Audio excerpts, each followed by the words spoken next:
Alhamdulillah Rabbil alamin. Nahmaduhu wa nasta'inuhu wa nastaghfiruh wa na'udzu billahi min syururi anfusina wa min sayyiati a'malina. Man yahdillahu fala mudilla lahu wa man yudlilhu fala hadiya lahu. Asyhadu an la ilaha illallah wa asyhadu anna Muhammadan abduhu wa rasuluh. Allahumma salli wa sallim wa barik alaihi wa ala alihi wa ashabihi wa ummatihi wa nahnu jami'an fi hadzal masjid insyaallah. Amma ba'd.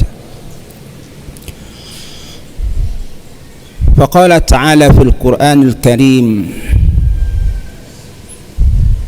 ولولا نفر من كل فرقة منهم طائفة وما كان المؤمنون لينفروا كافة فلولا نفر من كل فرقة منهم طائفة ليتفقهوا في الدين ولينذروا قومهم إذا رجعوا إليهم لعلهم يحذرون.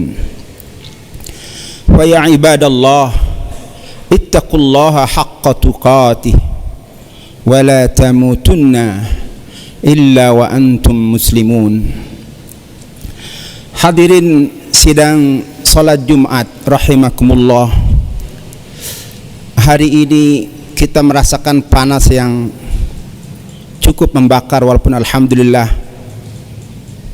tenggerek sudah mulai berbunyi dan katanya musim hujan sudah dekat, dan kita lihat beberapa hari ini mendung sudah mulai datang, tetapi cuaca masih tetap panas, bahkan terpanas dalam beberapa tahun terakhir ini. Para hadirin yang berbahagia, bulan ini bulan Oktober dalam kalender Syamsiah. Pada bulan Oktober 630, 1400 tahun lalu kira-kira, ada satu kejadian besar dalam sejarah umat Islam. Kalau dalam bulan Hijriah itu bulan Rajab, tapi mumpung kita sekarang bulan Oktober, jadi kita menggunakan bulan ini sebagai media mengingat. Tidak masalah, karena asyams wal qamar itu ayat-ayat Allah. Nggak apa-apa kita menggunakan juga kadang tahun yang berbasis syamsiah, karena Allah mengatakan huwallazi ja'ala syamsa diya'an wal qamara nuran lita'lamu 'adadas sinina wal hisab. Allah yang menciptakan matahari dia cahaya, wal qamaru nur lita'lamu 'adadas sinina wal hisab, agar kita bisa menghitung waktu. Jadi sesungguhnya tidak ada masalah menggunakan hijriah maupun syamsiah, qamariyah maupun syamsiah, karena dua-duanya adalah ayat-ayat Allah. Hanya yang penting niatnya yang kita harus perbaiki. Hadirin rahimakumullah, pada bulan Oktober tahun 630 terjadi satu peristiwa besar, yaitu Perang Tabuk. Perang Tabuk ini oleh para ulama mufassir disebut sebagai perang pengungkapan karakter kaum munafik, orang-orang yang pura-pura beriman tapi padahal dia tidak beriman, orang-orang yang pura-pura baik padahal dia tidak baik. Dan panasnya matahari ini benar-benar mengungkap karakteristik asli mereka. Maka para hadirin yang berbahagia, banyak sekali kejadian yang terjadi pada perang Tabuk itu, ketika Rasulullah memutuskan untuk keluar ke Tabuk. Tabuk itu ratusan kilometer dari Mekah Madinah. Sangat panas, dan musimnya pas musim panas lagi. Dikatakan dalam tafsir pada perang Tabuk itu adalah panas sangat terasa, sangat tinggi sekali. Maka dikenal juga pada waktu itu sedang atau mau panen kurma, dan saat-saat terbaik panen kurma. Maka salah satu alasan dari orang-orang munafik adalah menghalangi orang-orang untuk tidak ikut berperang bersama Rasulullah. Udahlah, lebih baik kita memetik hasil panen kita yang sudah setahun ini nggak kita petik. Ini masa terbaik, ngapain kita ikut perang? Tidak ada jaminan kita menang juga, kata beberapa tokoh munafikun. Apa yang terjadi para hadirin yang berbahagia? Rasulullah tetap keluar dan mengajak para pengikut beliau, para sahabat untuk perang. Jumlahnya waktu itu dikirakan 30.000. Jumlah yang terbesar dalam sejarah peperangan Nabi yang Nabi ikuti atau pimpin sendiri. Karena orang Romawi itu jumlahnya ratusan ribu. Pada tahun sebelumnya pada perang Hunain itu 200.000 berhadapan dengan 3.000 umat Islam. Tetapi kemudian orang-orang Romawi juga bisa terusir walaupun sempat kalah. 3 jenderalnya Rasulullah meninggal, kemudian muncul Khalid ibn Walid untuk mematahkan perlawanan dari orang-orang Romawi. Nah, maka perang Tabuk ini ada persiapan yang berbeda yang dilakukan oleh Rasulullah. Terkumpullah 30.000. Dan waktu itu para hadirin, orang-orang Romawi baru saja memenangkan peperangan dengan kaum Parsi, maka semangat mereka sedang tinggi-tingginya. Tetapi apa yang terjadi para hadirin, mendengar ada 30.000 pasukan umat Islam, mereka takut, ciut juga. Melawan 3.000 saja kami kalah, apalagi melawan 30.000. Akhirnya benar saja, begitu Rasulullah sampai di Tabuk, tidak ada yang berani keluar dari pasukan Romawi. Mereka kabur dan kemudian sampai para sahabat pasukan muslim memasuki benteng mereka dan tidak ada perlawanan, dan akhirnya Rasulullah kembali ke Madinah dengan kemenangan. Ini dikatakan oleh para sejarah sebenarnya kemenangan tanpa perlawanan, karena umat Islam berhasil memukul mundur orang-orang Romawi dari satu-satunya benteng untuk menguasai Jazirah Arab di yang sekarang menjadi daerah Saudi Arabia. Hadirin yang berbahagia, setelah peperangan Tabuk ini, maka kemudian Rasulullah memberi peringatan besar, keras kepada orang-orang munafik. Maka untuk mengetesnya itu apa yang terjadi, Rasulullah mengutus sariyah, mengutus perang yang beliau tidak pimpin. Melihat umat Islam sudah besar dan menang, maka tidak ada satupun laki-laki di semua kabilah itu yang tidak ikut berperang, termasuk kemudian umat Islam yang ada di Madinah. Dan tinggallah Rasulullah sendiri di Madinah tanpa ada yang menemani. Para hadirin yang berbahagia, ini juga perang penting. Tetapi kemudian turunlah satu ayat yang tadi khatib bacakan di awal, surat At-Taubah ayat 122. A'udzu billahi minasyaitonir rajim. Bismillahirrahmanirrahim. Wa ma kana al-mu'minun liyanfiru kaffah falawla nafara min kulli firqatin minhum ta'ifah liyatafaqahu fid din waliyunziru qaumahum idza raja'u ilaihim. Tidak sepatutnya, tidak sepantasnya semua orang ikut berperang pergi dan meninggalkan Rasulullah sendirian di Madinah. Falaula nafara min kulli firqatin minhum ta'ifah, hendaklah ada beberapa sekelompok pemuda laki-laki yang tetap berdiam dan menemani Rasulullah, pergi ke tempat Rasulullah. Untuk apa?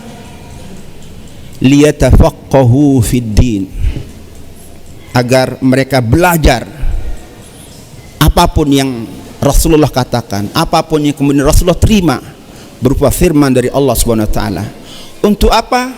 Waliyunziru qaumahum idza raja'u ilaihim, agar nanti ketika mereka kembali bertemu kembali dengan saudara-saudara mereka, mereka bisa peringati, memberitahu mereka bahwa selama peperangan tadi ada ayat yang turun, ada perintah Rasulullah seperti ini, seperti itu, dan seterusnya. Para hadirin yang berbahagia, para ulama menegaskan dalam beberapa tafsir bahwa ayat At-Taubah 122 ini menjadi salah satu penegasan bahwa belajar itu wajib. Aslu wujubit ta'allum, dasarnya adanya perintah wajib belajar.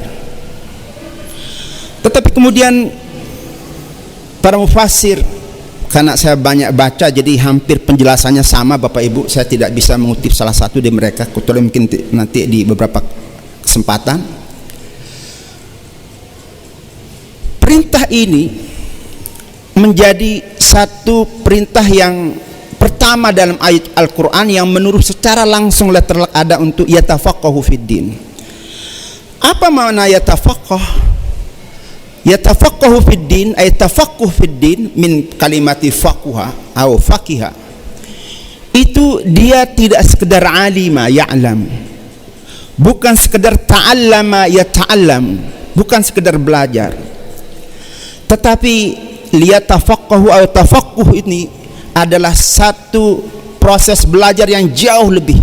Dia bukan sekedar mengerti, tetapi memahami dengan sungguh-sungguh.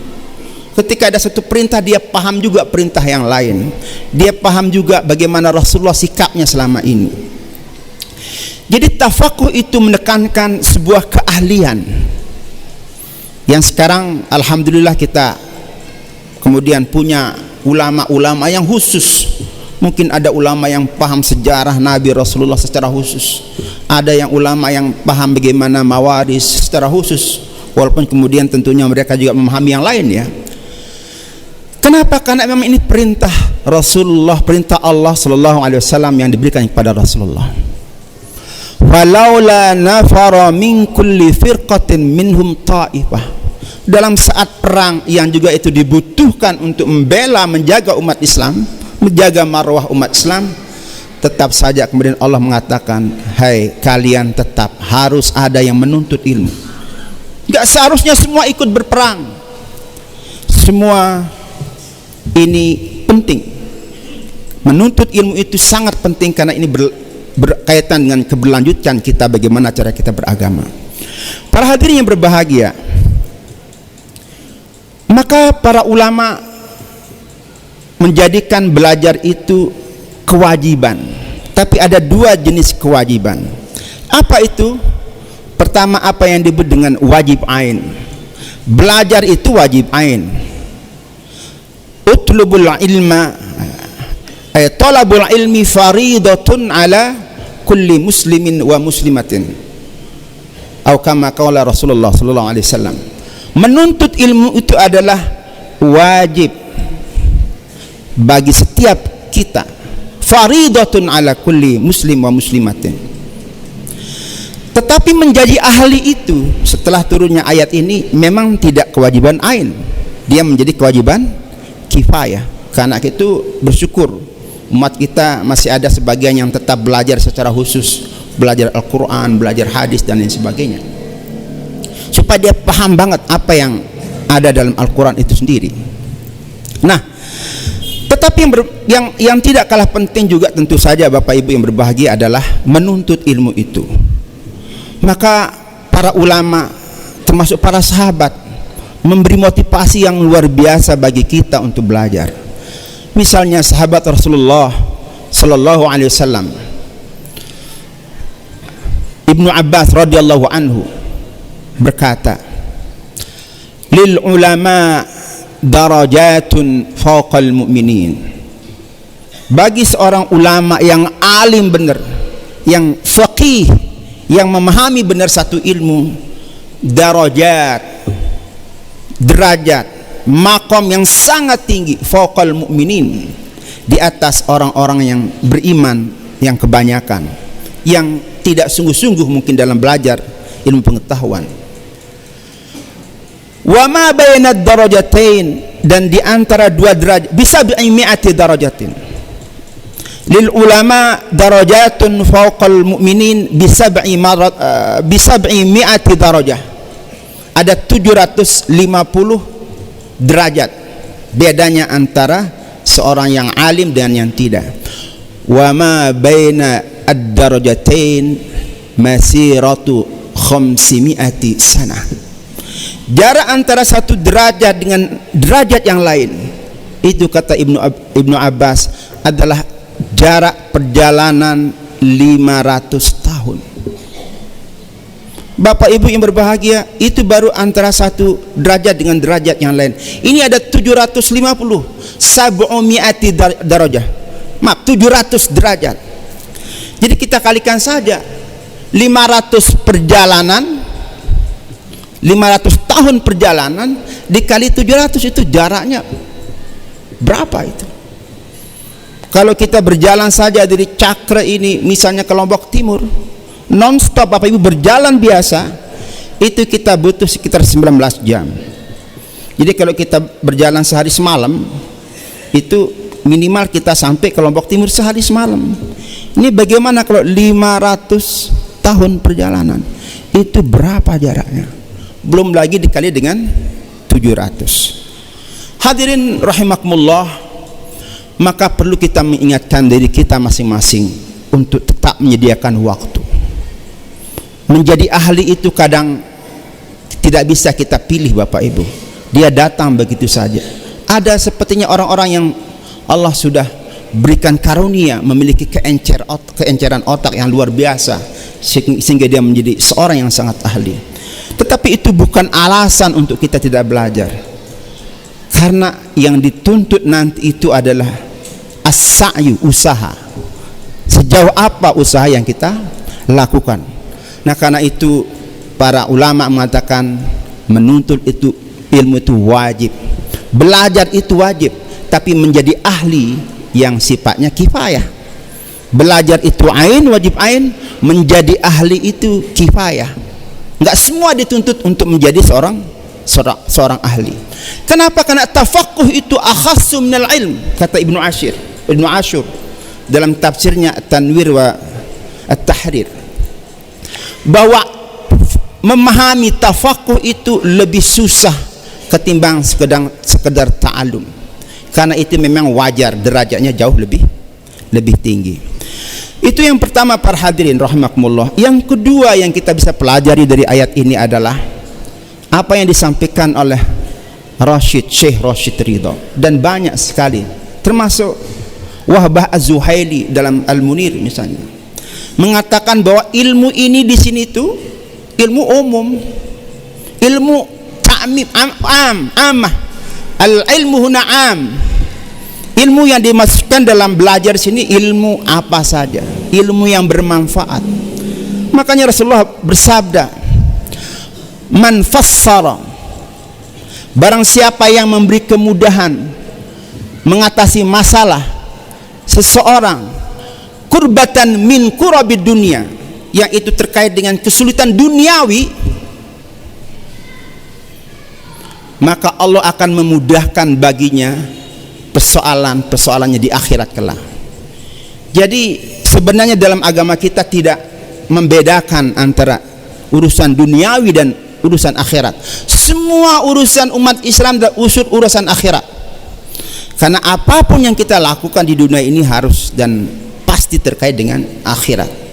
Nah, karena itu belajar pun Bapak Ibu yang berbahagia, apapun yang dipelajari oleh kita semua, anak-anak kita juga, itu punya kemuliaan di sisi Allah yang sangat tinggi. Yang penting kita dorong mereka untuk belajar sungguh-sungguh, kemudian memanfaatkan pengetahuan yang mereka miliki itu untuk kesejahteraan, untuk kebaikan umat, untuk kebaikan bahkan umat manusia, bukan hanya orang yang beriman. Karena Rasulullah, karena kita sebagai pengikut Rasulullah juga itu rahmatan lil alamin. Innama bu'ithu, aku tidak, wa ma bu'istu illa rahmatan lil alamin, aku tidak diutus kecuali sebagai rahmat bagi seluruh sekalian alam. Barakallahu li wa lakum bil Qur'anil azim wa nafa'ani wa iyyakum bima fihi minal ayati wa dzikril hakim wa taqabbala minni wa minkum tilawatahu innahu huwal ghafurur rahim.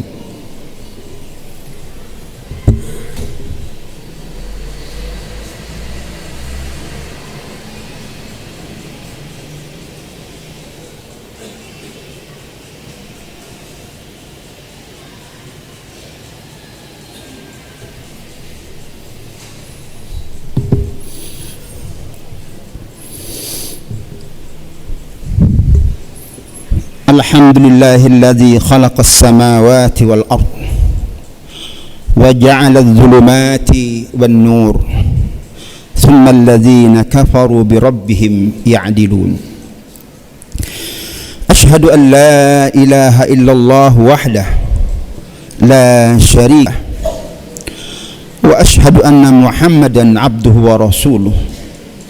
اللهم صل وسلم على سيدنا محمد وعلى آله وأصحابه ومن تبع هداه إلى يوم القيامة. أما بعد، فيا أيها المسلمون، أوصيكم ونفسي بتقوى الله العلي العظيم، واعلموا أن الله أمركم بأمر عظيم، أمركم بالصلاة والسلام على نبيه الكريم، فقال تعالى: إن الله وملائكته يصلون على النبي يا أيها الذين آمنوا صلوا عليه وسلموا تسليما.